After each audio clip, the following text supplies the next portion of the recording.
Hello friends, welcome to my channel and thanks for watching this video. So we are going to discuss about Taiwan Semiconductor Manufacturing Company Limited and the ticker symbol is TSM. Now you can clearly see price reversal over here. So whether it will impact big or small, that's something which we are going to discuss. But we do currently have a price reversal and that's the most important thing, or that's the truth. Okay, so what lies ahead?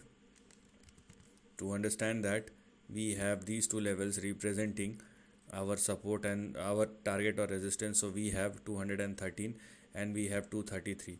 So if you are looking for an upside, let the stock surpass and sustain above 233, then you can go for fresh uptrend.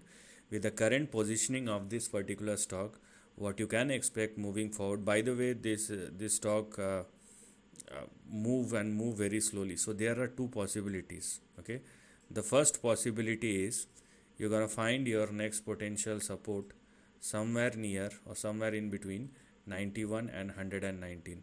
This is going to be your first possibility.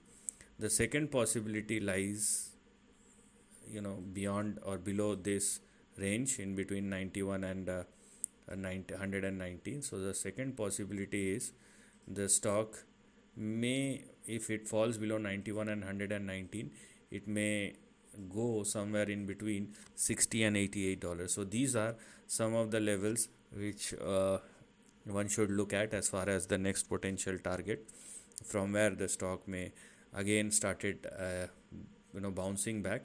But right now, with this fresh correction, you just need to wait and watch, let the stock price settle down before you started jumping in, because we are talking about a correction on the monthly time frame. So it must take time. Either it will happen fast, where you can see 50-60% kind of correction with a blink of an eye, or it will take time. So let's see how the price will evolve, and we will discuss about it later on. So this is the end of the video. Thanks for watching.